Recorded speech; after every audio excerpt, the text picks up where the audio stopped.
मेला अधिकारी सोनिका ने कुंभ क्षेत्र में निर्माण कार्यों एवं प्रस्तावित व्यवस्थाओं की दी जानकारी। उन्होंने संत समाज को आश्वस्त किया कि कुंभ मेला 2027 को दिव्य एवं भव्य स्वरूप प्रदान करने के लिए राज्य सरकार एवं मेला प्रशासन पूर्ण प्रतिबद्धता के साथ कार्य कर रहा है। उन्होंने अखाड़ों की परंपराओं एवं धार्मिक गरिमा कुंभ मेले की आत्मा है, अतः सभी व्यवस्थाएं उनकी गरिमा के अनुरूप सुनिश्चित की जाएंगी। अखाड़ों की सुविधा एवं सुरक्षा के लिए सभी आवश्यक प्रबंध किए जाएंगे। प्रत्येक अखाड़े से निरंतर संपर्क एवं समन्वय बनाए रखते हुए मेला प्रशासन द्वारा अलग अलग अधिकारियों को जिम्मेदारी सौंपी गई है।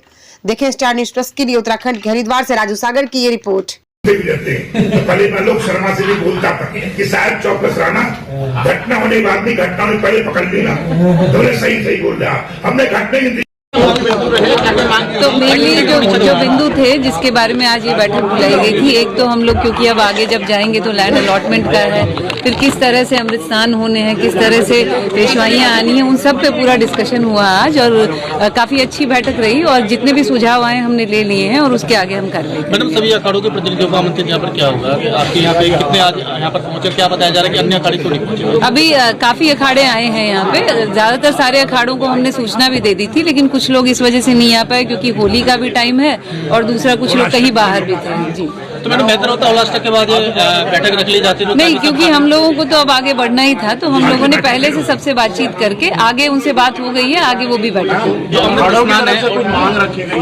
वही जैसे मैंने बताया कि जैसे लैंड अलॉटमेंट की प्रक्रिया शुरू कर दी जाए, स्थायी और अस्थायी कार्य जो कराए जाने हैं वो पता चल जाए, इसके अलावा जो सुरक्षा व्यवस्था है उसके बारे में बात हुई। ये सारी बात शोभा यात्रा ये सब निकलनी है, इनके बारे में बात हुई है, सबसे सुझाव भी लिए गए किस तरह से आगे बढ़ना है वो बात। सबसे पहले तो गुरु माँ आपका स्वागत है हमारी मीडिया में, और हम अभी इस वक्त चमगादड़ टापू पर आपके स्थान पर बैठे हुए हैं।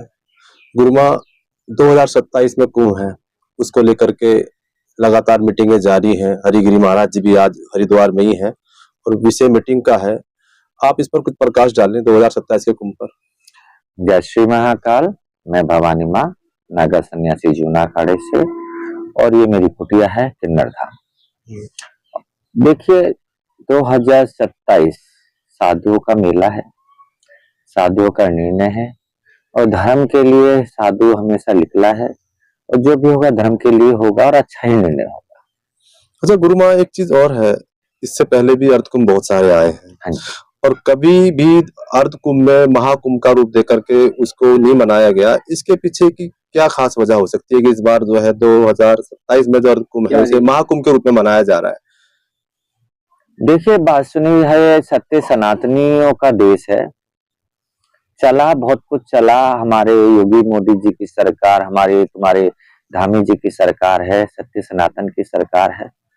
मुगल काल में हमारी बहुत से काम दब गए, बहुत सी हमारी परंपराएं दब गई, तो साधुओं का पुरुषार्थ है ना कि धर्म को मनाया जा रहा है। जो भूली बिछड़ी हमारी परंपराएं थी उनको वापस करा जाए तो हमारे लिए तो खुशी की बात है कि जिस चीज का पतन हो चुका था उसको दोबारा करा जा रहा है। ये तो हमेशा का था, भी अर्ध कुंभ बनता था, कुंभी के नाम करते थे, पूर्ण कुंभ और कुंभी मनाई जाती थी।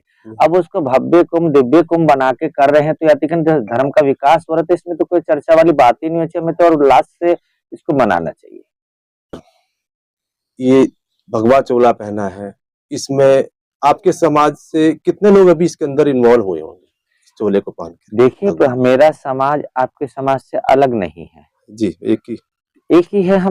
हमने औरत आदमी से ही जन्म लिया है और कोई मंगल घेरे से नहीं आए। हम सनातनी हैं, भारतवासी हैं और सच्चे राष्ट्रीय भक्त भी हैं।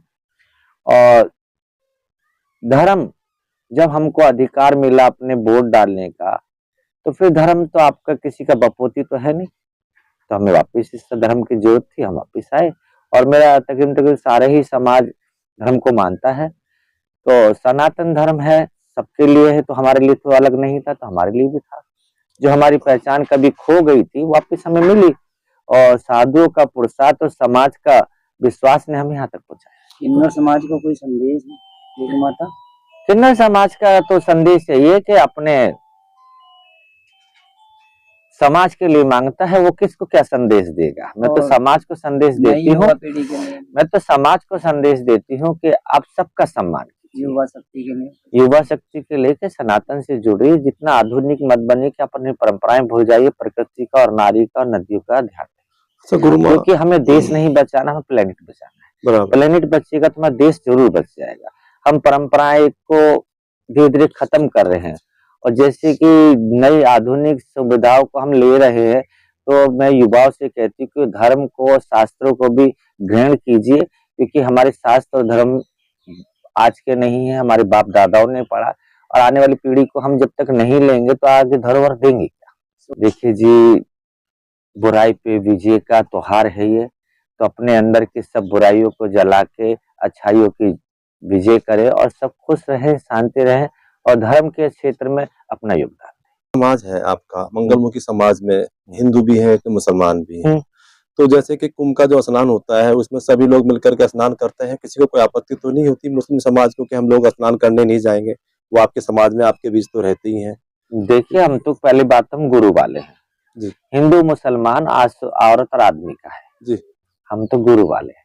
हमारे पास कोई मुसलमान का बच्चा किन्नर होगा तो हम छोड़ थोड़ी देंगे, बराबर, तो हम तो गुरु हैं। हमें तो धम्मत बाटी धर्म है, क्योंकि हमने कोई बच्चों की शादी थोड़ी करनी है, बराबर।